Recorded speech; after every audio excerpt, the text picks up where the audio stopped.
મેઘરાજાનો second round ચાલુ થવાની આગાહી વ્યક્ત કરવામાં આવી છે। આજે ગુજરાતમાં પવન સાથે વરસી શકે છે હળવો વરસાદ। દક્ષિણ ગુજરાત અને ખાસ કરીને સૌરાષ્ટ્રમાં શક્યતાઓ વ્યક્ત કરવામાં આવી છે। હવામાન વિભાગે જાહેર કરી છે એડવાઇઝરી અને આ એડવાઇઝરી અનુસાર માછીમારોને દરિયો ન ખેડવા માટેની સૂચના આપવામાં આવી છે।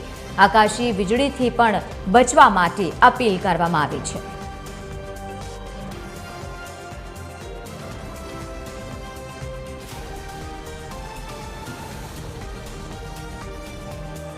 વધુ માહિતી સાથે સંવાદદાતા આયુષી આગનિક આપણી સાથે લાઈવ જોડાયા છે। આયુષી, વિરામ બાદ હવે ફરી એકવાર વરસાદને લઈને આગાહી વ્યક્ત કરવામાં આવી છે। આવનારા સમયમાં ગુજરાતમાં કેવા પ્રકારની પરિસ્થિતિ હશે?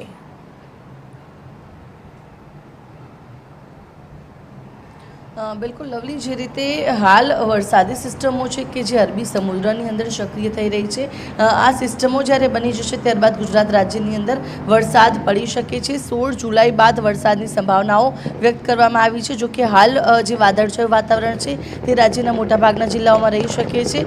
કેટલાક જિલ્લાઓની અંદર છૂટાછવાયા વરસાદની પણ સંભાવનાઓ વ્યક્ત કરવામાં આવી છે, જેની અંદર દક્ષિણ ગુજરાત અને સૌરાષ્ટ્રના કેટલાક જિલ્લાઓનો સમાવેશ થાય છે કે ત્યાં હળવો વરસાદ વરસી શકે છે। જો કે ભારે વરસાદ માટે હવે રાહ જોવી પડશે, કારણ કે અત્યારે કોઈ પણ વરસાદી સિસ્ટમ, મજબૂત સિસ્ટમો સક્રિય નથી। આ સિસ્ટમને સક્રિય થવામાં હજુ સમય લાગવાનો છે, એટલે કે 3 થી 4 દિવસ બાદ અરબી સમુદ્ર અને બંગાળની ખાડીમાં જે અલગ અલગ વરસાદી સિસ્ટમો બની રહી છે તે ગુજરાત તરફ આગળ વધવાની છે અને upper air cyclonic circulation, western disturbance, અલગ અલગ સિસ્ટમોના કારણે આવનારા 16 જુલાઈ બાદ રાજ્યની અંદર સારો એવો વરસાદ પડી શકે છે। જો કે હાલ અત્યારે જે માછીમારોને આજના દિવસે દરિયો ન ખેડવાની પણ સૂચના આપવામાં આવી છે, કારણ કે અરબી સમુદ્રની અંદર સિસ્ટમ એલર્ટ હજી થઈ રહી છે, સક્રિય થઈ રહી છે અને આ સિસ્ટમથી જે દરિયો છે તે તોફાની બની શકે છે। અને જે રીતે જૂન માસની અંદર અને આ જુલાઈના 15 દિવસની અંદર જે વરસાદ પડ્યો છે તે સામાન્ય કરતાં ઓછો સામે આવ્યો છે, એટલે કે હવે જે રાહ જોવાઈ રહી છે કે હવે જે વરસાદ શરૂ થાય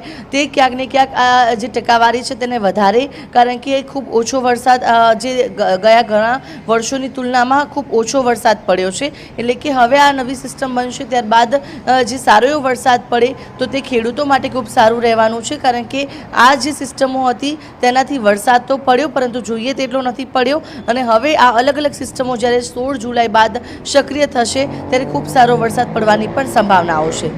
બિલકુલ આયુષી, આભાર સમગ્ર માહિતી સાથે જોડાવા બદલ। તો અત્યારે રાજ્યભરમાં લોકોને 16 તારીખ સુધીની રાહ જોવી પડશે। જો કે હવામાન વિભાગે સામાન્ય વરસાદની આગાહી પણ વ્યક્ત કરી છે।